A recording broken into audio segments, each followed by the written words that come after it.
নদী শুকিয়ে গেলেও তার একটা চিহ্ন রেখে যায়। ব্রাজিল ২৪ বছর আগে বিশ্বকাপ জিতলেও সেই লিগ্যাসিটা এখনো ধরে রেখেছে। অল টাইম র্যাঙ্কিংয়ে সেলেসাওরা এখন শীর্ষে। বিশ্বকাপ ইতিহাস ঐতিহ্যে ব্রাজিলের ধারে কাছেও কেউ নাই। তবে প্রশ্ন, আর্জেন্টিনা কোথায়? ১১৪ ম্যাচ খেলে ৭৬টা জয়, ১৯ হারের সাথে ১৯টাই ড্র, পয়েন্ট ২৪৭। ব্রাজিল বিশ্বকাপ জয়ে যেমন টপে, তেমনি ম্যাচ জয় পরাজয়ের হিসেবেও ওরাই সেরা।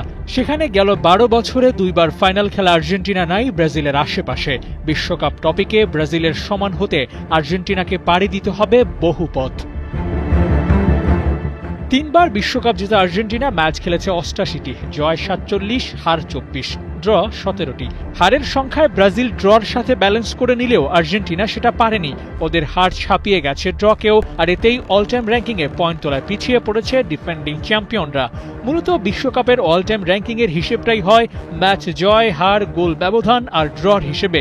সেখানে ব্রাজিলকে টেক্কা দিতে পারেনি কোনো দল। ২ যুগ ধরে হেক্সা মিশনে নামা ব্রাজিল বারবার হতাশ করেছে সমর্থকদের, কিন্তু এবার ওরা নেমেছে আটঘাট বেঁধে। যে করেই হোক ৫-এর ফাড়াটা কাটতে হবে, আর সে লক্ষ্যে আঞ্চলত্তি ভেবেচিন্তে পা বাড়াচ্ছেন। কিন্তু স্পেন, ফ্রান্স, আর্জেন্টিনার মতো হেভিওয়েট দলগুলোকে রেসে হারিয়ে শিরোপা জেতার লড়াইয়ে কতটুকু আগাতে পারবে, সেই প্রশ্ন তো থেকেই যায়। ইনজুরির কারণে দলে নেই একাধিক তারকা, ব্যাকফুটেড হওয়ার জন্য তো এতটুকুই যথেষ্ট। কিন্তু দলটা যখন ব্রাজিল, তখন বিশ্বাসটা আপনি রাখতেই পারেন হতাশ আপনাকে করবে না।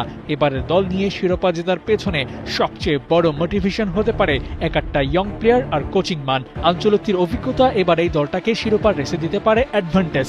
নানান সমীকরণ ব্রাজিলকে আপার হ্যান্ডে রাখতে পারে, তবে খেলতে হবে মাঠে, আর সেখানেই প্রমাণ করতে হবে I am the champion. Abu Naim, ৭১।